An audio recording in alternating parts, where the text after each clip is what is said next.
discovered you about a couple of weeks ago, actually. Yeah. Very fresh. And not by accident. Yeah. It was like one thing leading Nothing to another. is ever an accident.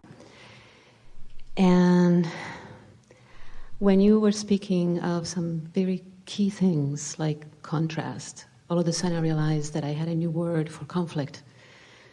Because every time I would think of something that was going wrong in my life, and I would say the word conflict, I felt like I was just making it bigger. But contrast feels more neutral. You're not seeing it correctly when you think that it is conflict, because it's not conflict. Right. It is contrast. And we just want to stick something in here and then we'll listen to you. Contrast that causes you to launch a rocket, which means you can take the bounce. So it's just a really good thing. It's a really good thing. It's the beginning of all good things. Right. So I have been looking at the contrasts in my life, and sometimes I get into an overwhelming experience of them where Yes. I feel like I am just drowning Yes, into well, them. don't do that. Right. So you come up with the metaphor, with the image of the cork, and it's like bang.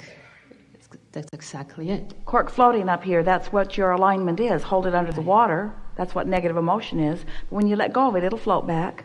But many of you have developed habits of holding it under the water and then calling it conflict.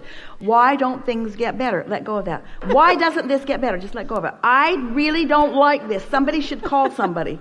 Somebody should do something about this. Just let go of it. I don't think I should let go of it because it's a problem. It's been a problem in my life for a really long time. Let go of it. I don't want to let go of it because... And the thing is, you can't stop thinking about something, because when you decide to stop thinking about that thing you're thinking about it anyway.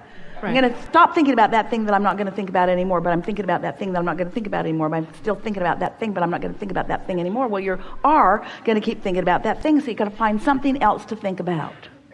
And it turns into a vortex of its own. Law of attraction is a very powerful thing. Right. And momentum is a very powerful thing. So here's the thing. You're new to us. We're going to tell you a story that is the best momentum understanding. So Esther is standing at the top of the hill in San Francisco, amazed at what she sees. She cannot believe that people actually live in these places, on these hills. So imagine sitting at the top of that hill, and you decide that you'd like to see what would happen. So you take your car out of gear, take the brake off, and you just nudge it a little to see what will happen. Well, what will happen is the car will end up very fast in the bay. So you come to your senses before it begins at all, and you step out in front of it, and the car just bumps up against you, and you're able to stop it because you stopped it before the momentum got going. Don't ask yourself to suddenly stop anything when there's a lot of momentum going. But on new things, when you are aware of the way you are feeling, you can stop the momentum in the early stages. That's the benefit of waking up and realizing it's a new day. And in this day, there is no momentum because the momentum stopped while I was asleep. So any momentum that's going to get going, I got it going by regurgitating it, by remembering it, by emailing somebody, by blogging about it, by talking about it. I got it going again today, and it's not very strong. I could stop it in the early stages if I want to. Yeah, I have been kind of trying to find something that I can meet, for example, an experience of contrast that feels out of hand, like anxiety or overwhelm in my personal situations. And is everything in your life like that? It's a very interesting mix, because on one hand it is, and on the one hand, I have the exact opposite at the same time. Well, wait, just answer the questions as we give them to you. Is everything in your life unwanted? Is there anything in your life that is wanted? Well, there are things, but here it taps into... Now wait. Is there anything in your life that is wanted? Yeah. And do you have the ability to focus on that or them? I have that ability, yeah. And when you do,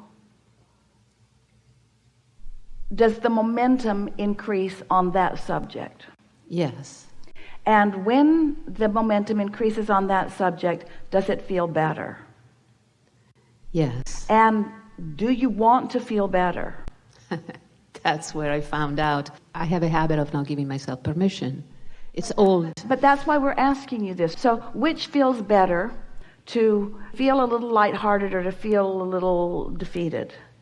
Lighthearted? And if you know that you do have the option, especially if you catch a thought early before it gets any momentum, do you accept that you have the ability to focus in a way that does feel good? Yeah. We're not arguing with you at all. We know that sometimes the conditions are enough and you just want to scream and it doesn't feel fair and it's not what you want, but you can't get to where you want to be from that awareness. You have to just let that sit where it is and not let yourself be actively vibrationally engaged with it. And it is our promise to you, it will peter out. It will become irrelevant. It will go away, provided you can find something else to give your attention to. You have a really active mind. It's a good thing. You want to focus on something. And so as you choose every now and again something that feels better and something that feels better, it's like giving less airtime to unwanted and more airtime to wanted. So you're practicing a vibrational frequency that puts you in connection with source more often, so that ideas about the solutions, everything that's bothering you, has not just one solution, but 10 or 20 or 30 or 40 active solutions available to you at all times. But you block yourself. It's like you've got an umbrella up shielding yourself from receiving any good ideas, because you're all embroiled in the problem.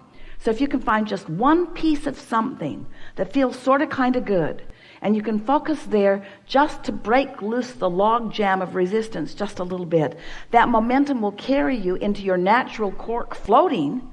And then you'll be in that place of realizing, and then solutions will start flowing. You will feel brilliant in your ability to solve problems. You know that the vibration of a problem and the vibration of a solution are very different frequencies. I am using feeling gratitude to get out of trouble. Well, it's a good way. Appreciation and gratitude are similar but different. Gratitude is happy, I've gotten over that. Okay. So that is all over in gratitude. Appreciation is looking forward to that. Gratitude is glad to be rid of that. Big difference. Yeah, it's appreciation. Yeah. It's appreciation, especially in the situation with my son right now. He's a teenager and he just bursted into his own drama, and into his own contrast. In his own contrast. From which he will take the bounce and thrive. And for you to be upset about his future thriving is ridiculous.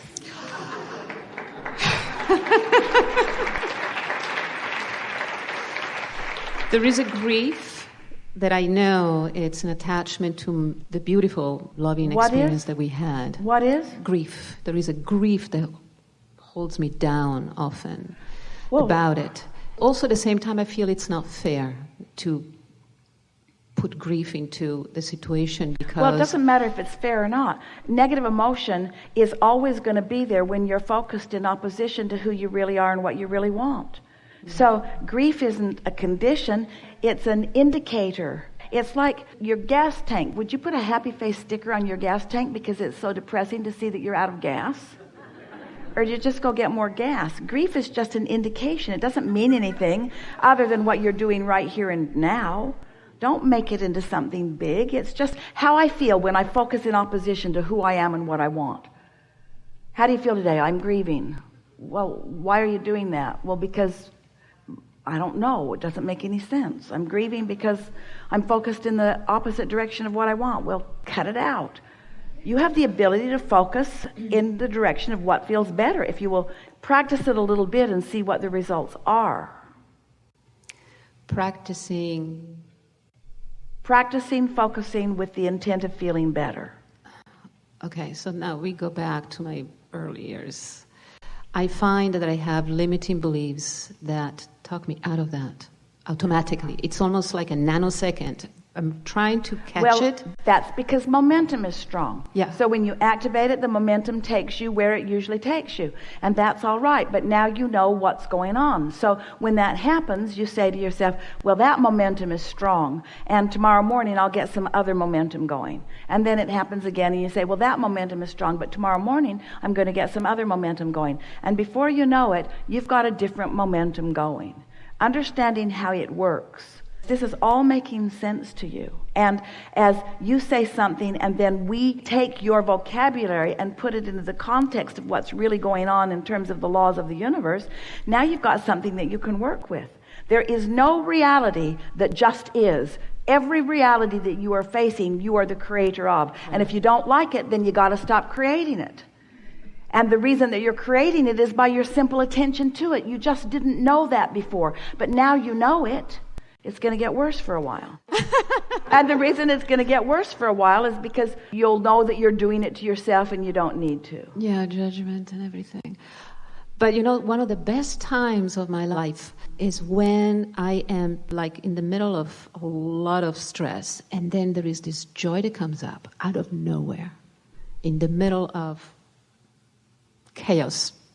And there is this. And I just sit down and say, wait a minute, I am feeling terrific. But there's no reason for it. It just comes up. What you just said defies the law of attraction as we know it to be. So what must be happening is you're shifting your vibration, but you are oblivious to the fact that you're shifting it. You've let go of the cork and it's starting to float and suddenly you feel better. You've been distracted from whatever was holding you in that other place.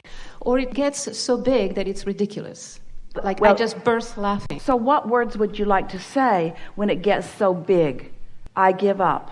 I'm no longer going to try to control these uncontrollable conditions. And in that giving up, in that letting go, your vibration raises. Right, like this is ridiculous. This is stupid. I mean, stupid. This is just... Unnecessary is the best word. It's unnecessary. Esther will say that. She will say to herself, well, that was unfortunate and unnecessary. And it sort of alerts her to the fact that she has the ability to focus things into a better place. Yeah. Really good conversation. Thank you. Yes. Thank you. Yeah.